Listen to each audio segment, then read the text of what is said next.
everyone! Ngayon magluluto tayo ng ginataang labong. Lalagyan natin siya ng maraming hipon at saka tagabang or saluyot. Una nating gagawin is gayatin natin ang ating labong.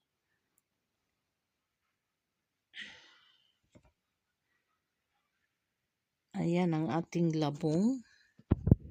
Ginayat natin sa maninipis na paggayat gamit ang ating peeler. Pwede kayong gumamit ng kutsilyo or yung panggayat ng patatas ng french fries. Ayan, pagkatapos nating maggayat, ayan, atin yan siyang ilalaga. Meron tayo ditong saluyot at saka okra. Dito kasi sa Iloilo, gustong-gusto nila ng maraming saluyot ang ating labong. Ayan.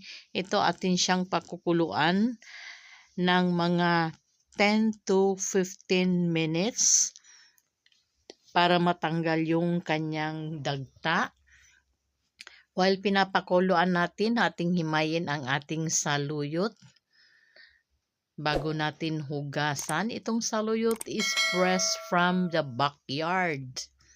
Ayan, maraming saluyot sa backyard at saka ang ating, kahit yung ating labong is from backyard lang din. Yan ang kagandahan pag nasa province tayo, ang ating mga kinakain is fresh na fresh. Hindi na natin kailangan bumili. Ang sabi nga nila, pag buhay probinsya, pag tuyo daw ang ulam or isda, ibig sabihin may pera. Pag wala ng pera, ang mga taga-probinsya is manok at saka karne na lang ang inuulam dahil from the backyard lang fresh. Ang karne ng kambing or karne ng baboy or karne ng baka, tsaka manok na native, yan ang mga ulam ng mga probinsya pag wala na daw pera. Pero pag may pera, isda, tuyo, yan ang mga inuulam ng mga taga-probinsya. Hindi naman yan sa pagmamayabang, pero talagang yan ang real talk. Ayan, pagkatapos nating nahimay, isugasan natin yan at saka ang ating okra. Ang ating okra is natanggalan na yan ng ulo. Pagkatapos nating mahugasan is ating hiwain ng paganyan, maliliit, para lalabas yung kanyang mga slimy flavor. Yan kasi ang gusto nila dito, yung parang nag-slimy ang kanyang kinakain. Ayan, hiwain lang natin. Sa hindi pa nakasubscribe sa ating channel, just click the subscribe button and notification bell para always kayong man-notify sa ating mga newly uploaded na masasarap na recipe. Ayan, continue lang ang paghiwa ng ating okra or lady finger.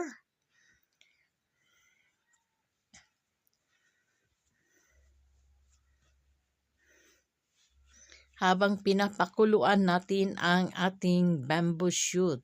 Ayan, pagkatapos nating nahiwa ang ating lady finger or okra, ang dabong naman or ang saluyot pala ang ating hihiwain ng maliliit.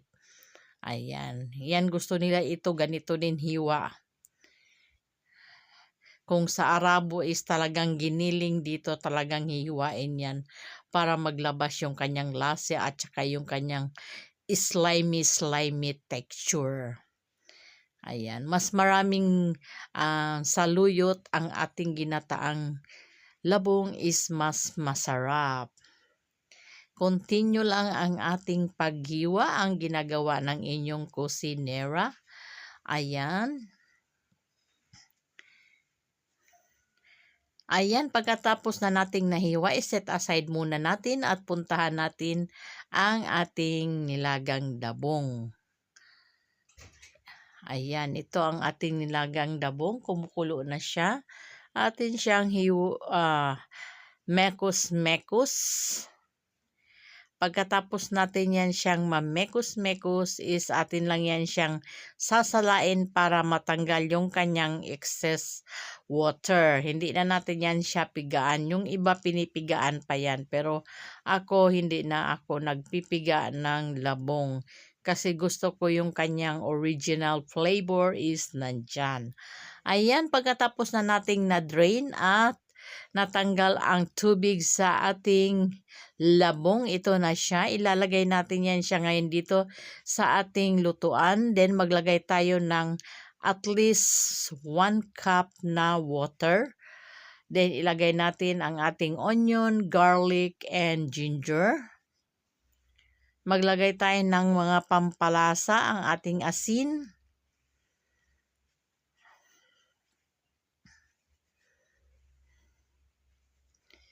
Ang ating okra or ladyfinger. Maglagay tayo ng MSG. Sa hindi ayaw ng MSG, pwede namang tanggalin yan. Pero ako naglalagay ako kahit kaunti. Then maglalagay tayo ng seasoning granules at saka ang ating durog na paminta. Sa lahat ng luto, naglalagay talaga ako ng durog na paminta. Parang hindi kompleto ang niluluto ko pag walang ground black pepper. Then ating ilagay ang ating fresh shrimp. Then atin siyang imekos-mekos kunti. Pagkatapos atin na yan siyang isalang sa ating kalan at pakuluin natin ng mga ilang minuto. Simmer for how many minutes? Then ayan, atin lang siyang imekos-mekos. Again, sa hindi pa nakasubscribe sa ating channel, just click the subscribe button and notification bell para always ma-notify sa ating mga newly uploaded recipe. Pagkatapos ng kumulo ang ating mixture, ilalagay na natin ang ating saluyot or tagabang or molokia sa Arabic. Tagabang sa Ilonggo, saluyot sa Tagalog, molokia sa Arabic. Ayan. Ilagay natin, the more molokia or saluyot, the more masarap ang ating ginataang labong.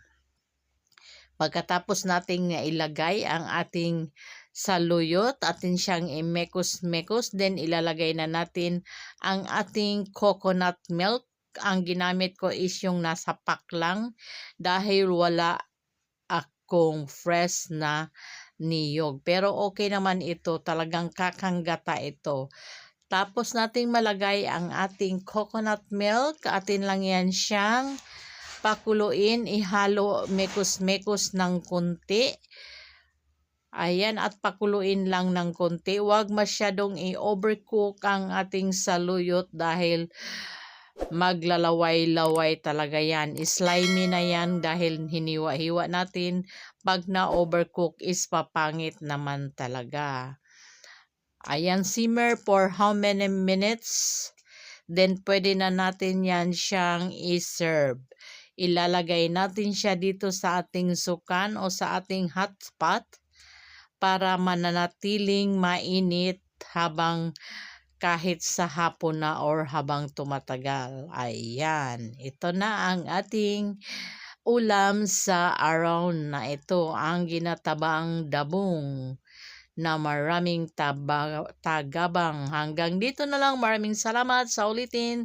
Thanks for watching. Bye-bye!